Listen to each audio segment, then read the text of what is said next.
वो पाकिस्तान है। वो लोग बातों के भूत नहीं, वो लोग लातों के भूत हैं। पाकिस्तान के खिलाफ कई फिल्में बनी हैं, पाकिस्तान को विलन दिखाया गया है और नई फिल्म है इलाहाबाद से इस्लामाबाद। हालांकि इन फिल्मों में ज़्यादातर पुरुष प्रधान फिल्में होती थीं, हीरो ओरिएंटेड फिल्में होती थीं, लेकिन शायद पहली बार ऐसा है जब आप सबकी चहेती रानी चटर्जी इस फिल्म में पाकिस्तान के खिलाफ सर्जिकल स्ट्राइक करती हुई दिखाई दे रही हैं। खुद रानी जी हैं। रानी जी कैसी हैं? मैं एकदम ठीक हूँ, आप कैसे हैं? एकदम बढ़िया हूँ। ये बताइए कि इलाहाबाद से इस्लामाबाद रिलीज़ हो गई है, लोगों को अच्छी लग रही है, खुश तो बहुत हो गए आज।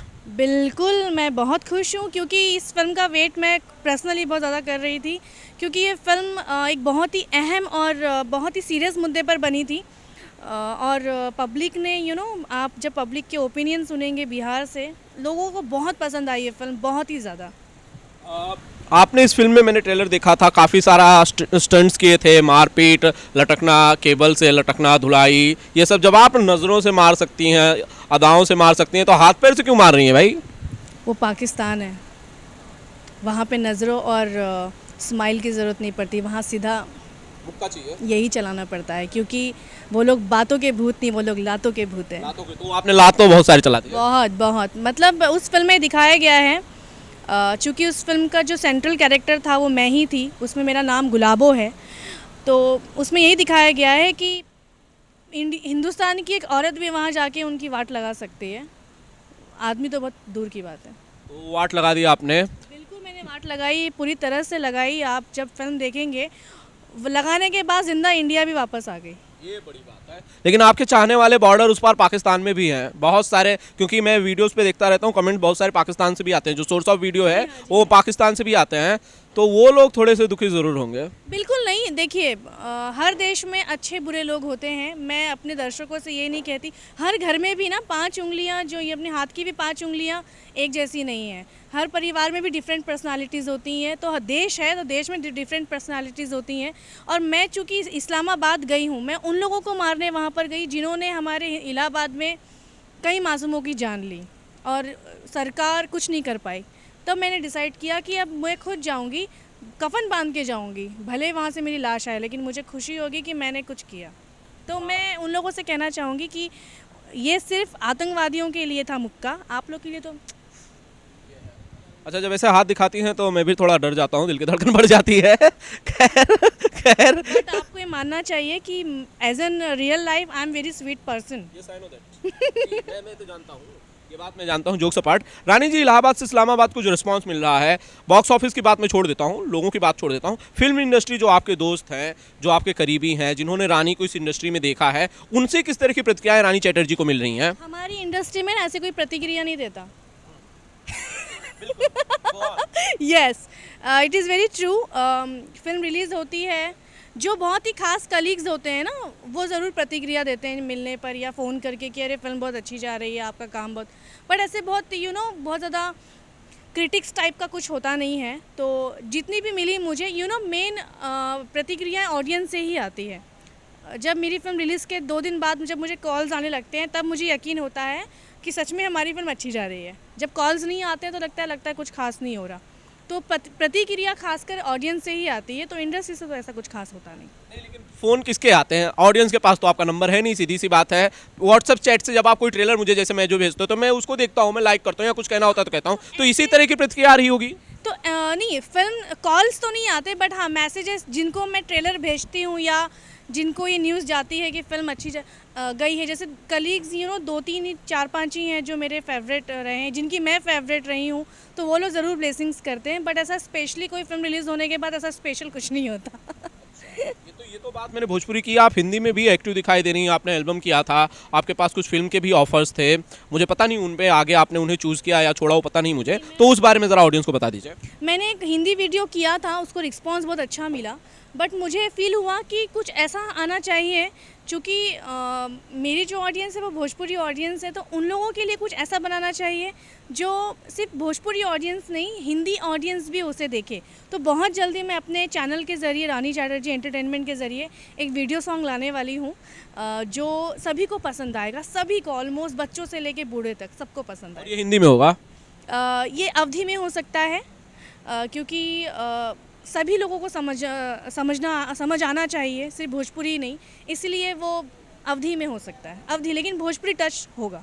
अच्छा, इलाहाबाद से इस्लामाबाद जो फिल्म थी, इसके लिए मैंने ये सुना था कि आपने बाकायदा बड़ी ट्रेनिंग ली थी, कमांडो की तरह बहुत सारा सीखा था उसके लिए, लटकना ये वो, आखिर इतना परफेक्शन के साथ कैसे किया? किसने बोला था? ये खबरची लोग बताते रहते हैं, पर्दे के उस पीछे कुछ लोग जो होते हैं, जिन नाम नहीं लेते हम, वो कहते हैं कि रानी ने बड़ा मेहनत की थी इस फिल्म के लिए। नो डाउट, देखिए हर फिल्म में ना मेहनत करनी पड़ती है, और जब एक लड़की को एक्शन करना होता है ना, तो आप, मैं बता नहीं सकती कि उसको सबसे पहले उसको अपना जिगर तगड़ा करना पड़ता है। सुन रहे हैं आप लोग, जब एक लड़की को एक्शन करना पड़ता है तो सबसे पहले अंदर से स्ट्रांग बनना पड़ता है कि मुझे आज एक्शन करना है 10-12 लड़कों के साथ। तो सबसे पहले तो खुद को स्ट्रांग करना, और जहाँ तक मेहनत की बात है, एक्शन उस फिल्म में आप जब फिल्म देखेंगे ना, तो एक्शन बुरखे में था, नकाब में था। वो सबसे बड़ी मुश्किल चीज़ थी मेरे लिए, क्योंकि नकाब में सिर्फ चेहरा दिख रहा था और पूरा नकाब पहना है मैंने, उसमें कपड़ा संभालो, चीज़ों को संभालो, और फिर उसमें वो एक्शन करो, तो वो थोड़ा डिफ़िकल्ट रहा। अदरवाइज़ तो ट्रेनिंग तो मैंने ले ही ली है एक्शन की, तो कभी इतना ज़्यादा प्रॉब्लम नहीं आता। अच्छा, वो बुरखे के अंदर क्या जरूरी थी कि रानी चटर्जी हो, कोई दूसरा नहीं हो सकता था? मारपीट कोई भी आके करके चला जाता तो लोगों को कैसे पता चलता? नहीं, लेकिन वो शक्ल ये था ना, चेहरा दिखाई दे रहा था। और वैसे भी अगर चेहरा ढका भी होता तो मैं ही करती, क्योंकि मेरी बॉडी लैंग्वेज कोई और लड़की के पास नहीं जा सकती। रानी जी, जाते जाते वही आखिरी और चहेता सवाल, शादी को लेकर नहीं है, ये है आने वाली फिल्मों को लेकर। आने वाली फिल्मों को लेकर रानी चटर्जी की कौन कौन सी फिल्में हैं जो हमें दिखाई देंगी स्क्रीन पर? अभी मेरी रिलीज़ पे आएगी कातिल, क्योंकि मैंने लास्ट ईयर मैंने बहुत कम फिल्में की। मैंने सिर्फ 3 फिल्में की, जिसमें से कातिल रही, इलाहाबाद से इस्लामाबाद रिलीज़ हो चुकी है। कातिल एक बहुत ही सस्पेंस फिल्म आएगी, मैंने पहली बार एक सस्पेंस फिल्म की है, तो वो सस्पेंस क्या है वो जब फिल्म आएगी तब लोगों को मालूम पड़ेगा। उसमें जब आप मेरा एक्शन देखेंगे तो आप लोग को लगेगा ही नहीं कि वो मैंने किया है। बहुत मेहनत करनी पड़ी उस फिल्म में मुझे। कातिल में मैंने एक अंडर वाटर एक्शन भी किया है, जो मतलब इज़ वेरी डिफ़िकल्ट। मुझे पता है क्या क्या हुआ था मेरे साथ, तो बहुत ही अच्छी फिल्म आने वाली है कातिल।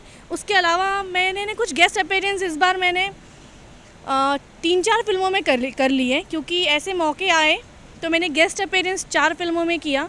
अभी रंगीला आने वाली है, उसमें एक बहुत ही कंट्रोवर्शियल सॉन्ग आने वाला है। इट्स नॉट कंट्रोवर्शियल बट थोड़ा फ़नी, आप लोग जब देखेंगे तो बहुत हंसी आने वाली है।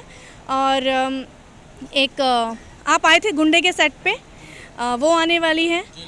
हाँ, और अभी 3 फिल्में मेरी हैं जो एज अ हीरोइन आएंगी, इसमें मैं गेस्ट अपीयरेंस नहीं हूँ, बट अभी वो कंप्लीट नहीं है तो मैं नाम अभी तक लेना नहीं चाहती। अच्छा, जब इतना सारा एक्शन कर लेती हैं, इतने सारे सर्जिकल स्ट्राइक कर लेती हैं, तो बतौर हीरोइन फिल्में क्यों आते, बतौर हीरो क्यों नहीं आती?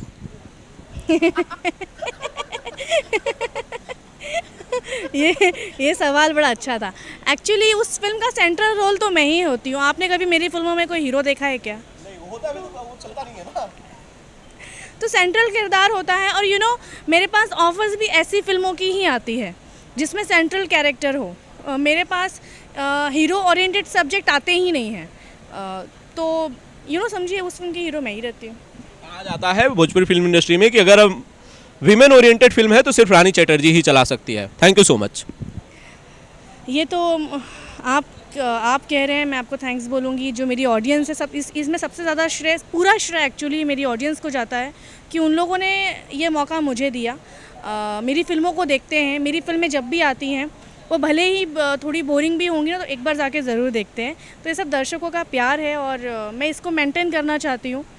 कई लोग मुझे सवाल करते हैं कि आप ज़्यादा फिल्में नहीं कर रही हैं, कई लोगों को लगता है कि ये बहुत काम अभी कम क्यों कर रही हैं, लेकिन मैं सिर्फ इतना बोलना चाहूँगी कि एक बहुत ज़्यादा टाइम जब आप एक इंडस्ट्री में देते हो, तो एक टाइम आता है कि फिर आपको अपने लिए काम करना होता है कि आप कहाँ अच्छा लग रहा है। तो मैं अभी वैसी ही फिल्में कर रही हूँ, और आई होप लोग मुझे उसमें भी प्यार देंगे। थैंक यू सो मच रानी जी, बहुत ही बेहतरीन interview, thank you so much. और आप लोगों को भी ये इंटरव्यू कैसा लगा कमेंट्स के जरिए हमें ज़रूर बताएं। Thank you Rani ji. Thank you, और इस बार मैं बच गई एटलीस्ट शादी के सवाल से। Thank you so much. But अगली बार जब मिलूंगा तो ज़रूर पूछूंगा। मुंबई से आनंद कमलेश की रिपोर्ट।